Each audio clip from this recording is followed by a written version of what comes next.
சிவகங்கையில் வெளுத்து வாங்கிய மழையால் குளம் போல மாறிய பேருந்து நிலையம்.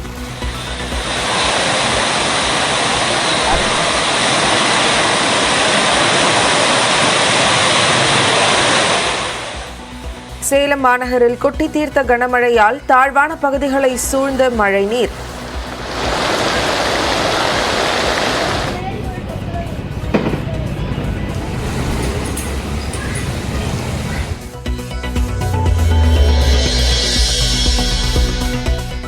மதுரை, தேனி, திண்டுக்கல், திருவண்ணாமலை உள்ளிட்ட பல்வேறு மாவட்டங்களிலும் கனமழை.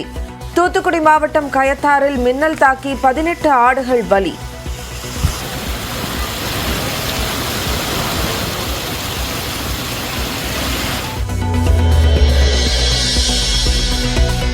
மதுரை, திண்டுக்கல், திருச்சி, நாமக்கல், சேலம் உள்ளிட்ட 9 மாவட்டங்களில் இன்று கனமழைக்கு வாய்ப்பு. கள்ளக்குறிச்சி, கடலூர், பெரம்பலூர், அரியலூரிலும் கனமழை பெய்யக்கூடும் என வானிலை ஆய்வு மையம் கணிப்பு. மேட்டூர் அணையின் 16 கண் மதகுகள் வழியாக மீண்டும் தண்ணீர் திறப்பு. 26,000 கன அடி நீர் வரும் நிலையில் அப்படியே வெளியேற்றப்படுகிறது.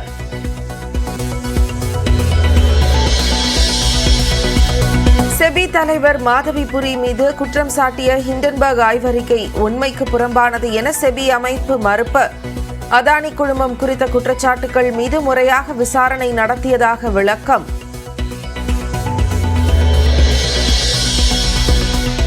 மாதவிபுரி ஏன் இன்னும் ராஜினாமா செய்யவில்லை என ராகுல் காந்தி கேள்வி. முதலீட்டாளர்களின் பணத்திற்கு பொறுப்பேற்பது பிரதமர் மோடியா, செபி தலைவர் மாதவியா அல்லது தொழிலதிபர் அதானியா என்று வினா.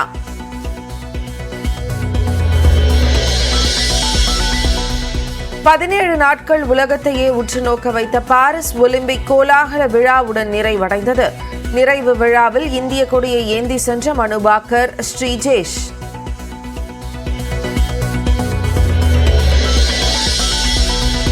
நாற்பது தங்கம் உட்பட 126 பதக்கங்களுடன் பாரிஸ் ஒலிம்பிக்கில் முதலிடம் பிடித்த அமெரிக்கா. 1 வெள்ளி, 5 வெண்கலம் என 6 பதக்கங்களை வென்ற இந்தியாவுக்கு 71வது இடம்.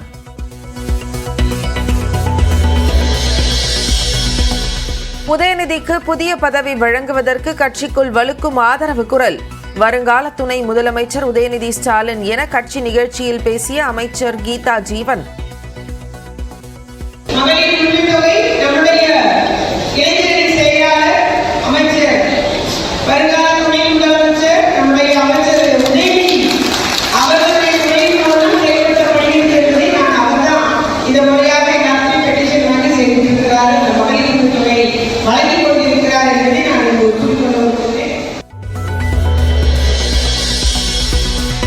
சென்னையில் போக்குவரத்து நெரிசல் உள்ள பகுதியில் கார் பந்தயம் தேவையா என எதிர்க்கட்சித் தலைவர் எடப்பாடி பழனிசாமி கேள்வி.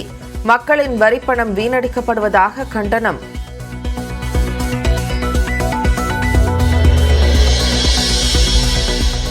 திருவள்ளூர் அருகே லாரி மோதியதில் அப்பளம் போல் நொறுங்கிய கார். ஆந்திராவை சேர்ந்த கல்லூரி மாணவர்கள் 5 பேர் உயிரிழப்பு, 2 பேர் படுகாயம். டெல்லியில் விவசாயிகள் மற்றும் வேளாண் விஞ்ஞானிகளுடன் கலந்துரையாடிய பிரதமர் மோடி.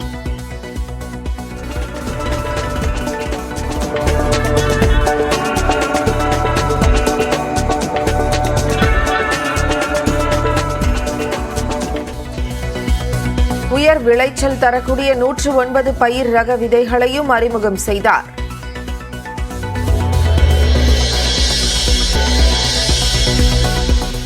வங்கதேச வன்முறைக்கு அமெரிக்கா காரணம் என ஷேக் ஹசீனா கூறவில்லை. தவறான தகவல் பரப்பப்படுவதாக ஷேக் ஹசீனா மகன் சஜீப் பாசேத் விளக்கம்.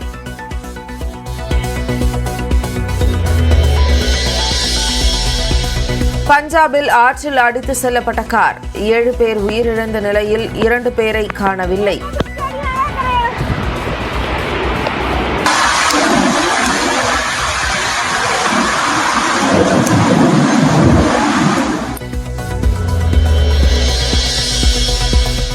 நீரஜ் சோப்ராவின் தாய் எனக்கும் தாய் போன்றவர்தான். ஒலிம்பிக்கில் தங்கம் வென்ற பாகிஸ்தான் வீரர் அர்ஷத் நதீம் பேட்டி.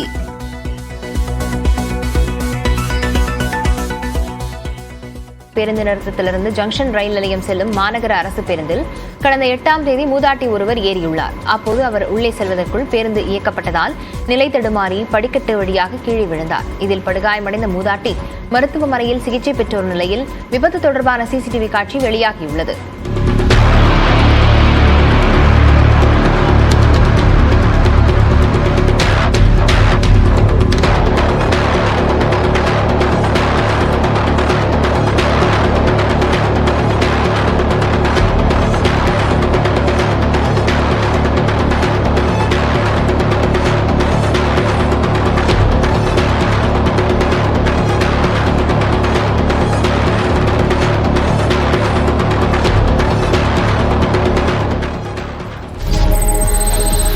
கள்ளக்குறிச்சியில் விஷசாராய சம்பவம் தொடர்பான விசாரணைக்கு ஆஜராகாத 11 பேருக்கு மீண்டும் சம்மன் அனுப்ப முடிவெடுக்கப்பட்டுள்ளது.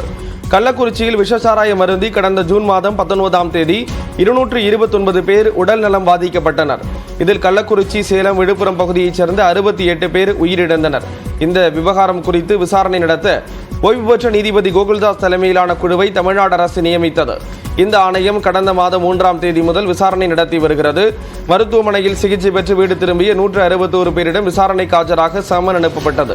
இதில் 150 பேரிடம் ஒரு நபர் ஆணைய விசாரணை முடிந்த நிலையில் தற்போது வரை ஆஜராகாத 11 பேருக்கு மீண்டும் சம்மன் அனுப்ப விசாரணை ஆணையம் முடிவு செய்துள்ளது.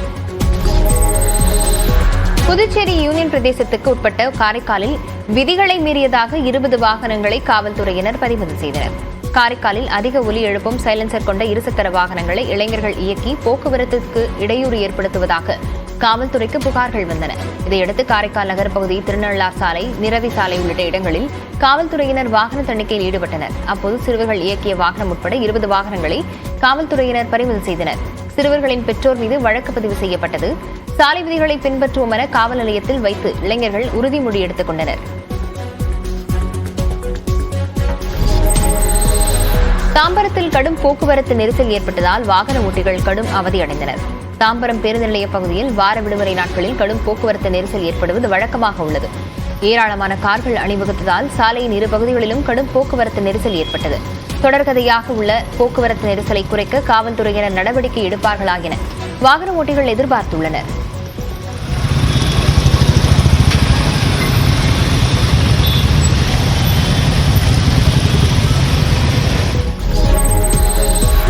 திருச்செந்தூர் சுப்பிரமணிய சுவாமி கோயிலில் ஆடி சுவாதியை முன்னிட்டு வெள்ளை யானை வீதி உலா நடைபெற்றது.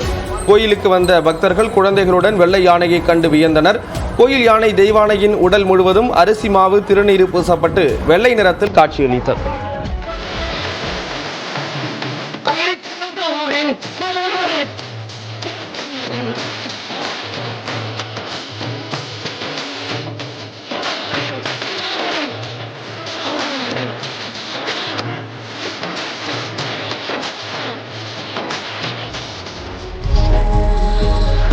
மகளிர் உரிமை தொகை திட்டத்தை வருங்கால துணை முதலமைச்சர் உதயநிதி ஸ்டாலின் சிறப்பாக செயல்படுத்தி வருவதாக அமைச்சர் கீதா ஜீவன் புகழாரம் சூட்டினார். தூத்துக்குடி மாவட்டம் கோவில்பட்டியில் திமுக செயல் வீரர்கள் கூட்டம் நடைபெற்றது. இதில் கலந்து கொண்ட அமைச்சர் கீதா ஜீவன் 2026 சட்டமன்ற தேர்தலை இலக்காக வைத்து அனைவரும் பணியாற்ற வேண்டும் என்று கேட்டுக் கொண்டார். திமுக அரசு செயல்படுத்தி வரும் திட்டங்கள் மக்களிடையே நல்ல வரவேற்பு பெற்றுள்ளதாகவும் தெரிவித்தார்.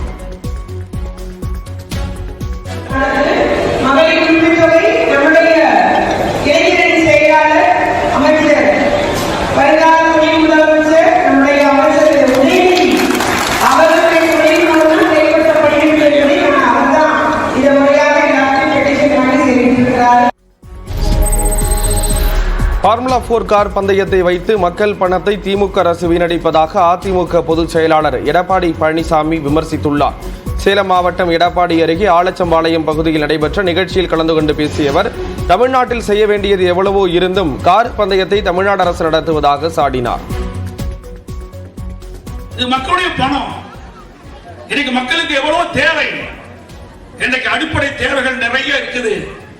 இன்னும் மக்களுக்கு செய்ய வேண்டிய திட்டங்கள் நிறைய இருக்கிறது. அதற்கு இந்த பணத்தை பயன்படுத்தலாம். அதை விட்டுவிட்டு கார் பந்தயம் நடத்துவதற்கு இன்றைக்கு இந்த விடிய திமுக விளையாட்டுத்துறை அமைச்சர் விளையாட்டாக இதை செய்து கொண்டிருக்கின்றார். தான் வேதனை அளிக்கின்றது. விலைவாசி உயர்வை கட்டுப்படுத்த திமுக அரசு தவறிவிட்டதாக எடப்பாடி பழனிசாமி குற்றம் சாட்டினார். புதுக்கோட்டை மாவட்டத்தில் சகோதரி மகன் காதணி விழாவிற்கு கண்டெய்னர் லாரியில் சீர்வரிசை கொண்டு வந்து தாய்மாமன்கள் அசத்தினர். ராக்கத்தான்பட்டியைச் சேர்ந்த மாமுண்டி சாந்தி தம்பதியினரின் மகன் ஆதேஷுக்கு காதணி விழா நடைபெற்றது. இதையொட்டி அவரது தாய்மாமன்களான பாரதி மற்றும் ஜல்லிக்கட்டு வர்ணனையாளர் செங்குட்டுவன் இருவரும் சேர்ந்து கண்டெய்னர் லாரியில் bureau, fridge, washing machine, LED TV, silver பாத்திரங்கள், 30 வகையான பழங்கள், இனிப்பு, கார வகைகள் என 500க்கும் மேற்பட்ட சீர்வரிசைகளுடன் வந்து விழாவை சிறப்பித்தனர். இந்த விழாவில் முன்னாள் அமைச்சர் சி. விஜயபாஸ்கர் உள்ளிட்டோர் கலந்து கொண்டனர்.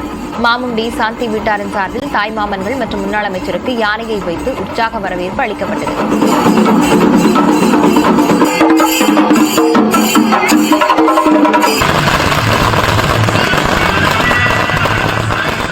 வருங்காலத்தை ஊக்குவிக்கும் விதமாக தமிழுடைய பாரம்பரியம், கலாச்சாரம், பறை இசையோடு ஜல்லிக்கட்டு காளைகளோடு இந்த சீரை நாங்கள் கொண்டு வந்திருக்கோம். எங்கள் அப்பா இல்லைன்ற ஒரு வருத்தம் தான், இருந்தாலும் கொஞ்சம் பெருமையாக இருக்கும். பெண் பிள்ளைகளை பெற்ற ஒவ்வொருவருக்கும், ஏன்னா எனக்கு 2 பெண் குழந்தைகள் இருக்குது. என் பையன் நாளைக்கு இதை ஊக்குவிக்கணும், என் பையன் இது மாதிரி பண்ணணுங்கிறதுக்காக தான் எடுத்து போகிறோம். சென்னையில் புடவை அணிந்தபடி புதுவிதமான மாரத்தான் போட்டி நடைபெற்றது. சென்னை பெசநகரில் தன்னார்வ அமைப்பு சார்பில் மகளிருக்கான புடவை மாரத்தான் போட்டி நடைபெற்றது. மாதவிடாய் சுகாதாரம் தொடர்பான விழிப்புணர்வை ஏற்படுத்தும் நோக்கில் 3 கிலோமீட்டர் தூரம் நடைபெற்ற மாரத்தான் போட்டியில் வயது வித்தியாசமின்றி ஏராளமான பெண்கள் ஆர்வத்துடன் கலந்து கொண்டனர்.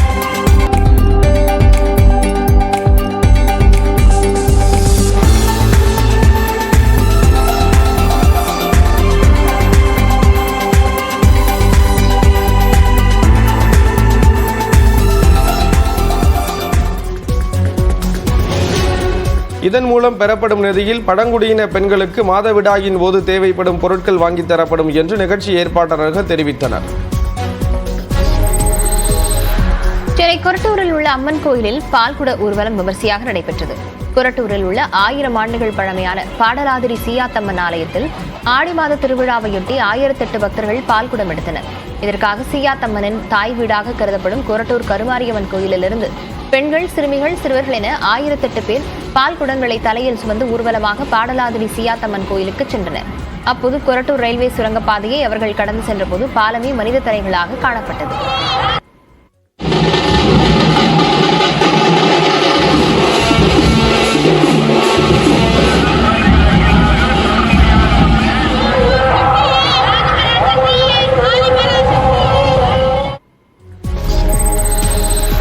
சிவகங்கை மாவட்டம் திருப்பத்தூர் அருகே கோயில் திருவிழாவை ஒட்டி இரட்டை மாட்டு வண்டி எல்கை பந்தயம் நடைபெற்றது. விராமதி கிராமத்தில் உள்ள மந்தையம்மன் கோயிலில் ஆடி திருவிழா விமர்சையாக நடைபெற்றது. இந்த நிலையில் விழாவை ஒட்டி நடைபெற்ற பந்தயத்தில் 22 மாட்டு வண்டிகள் பங்கேற்றன.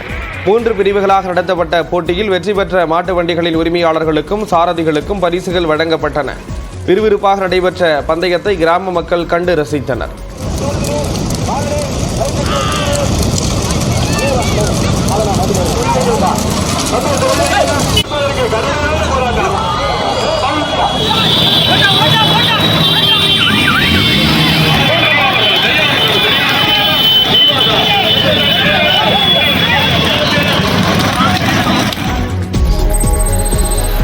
அபுதாபியிலிருந்து திருச்சிக்கு இயக்கப்பட்ட முதல் விமானத்திற்கு தண்ணீர் பீச்சி அடித்து வரவேற்பு அளிக்கப்பட்டது. திருச்சியிலிருந்து இண்டிகோ ஏர்லைன்ஸ் விமான நிறுவனம் அபுதாபிக்கு நேரடி விமான சேவையை தொடங்கியுள்ளது. அபுதாபியிலிருந்து கிளம்பிய இண்டிகோ விமானம் திருச்சி விமான நிலையத்திற்கு வந்தது. இந்நிலையில் திருச்சிக்கு வந்தடைந்த விமானத்திற்கு தண்ணீர் பீச்சி அடித்து வரவேற்பு அளிக்கப்பட்டது.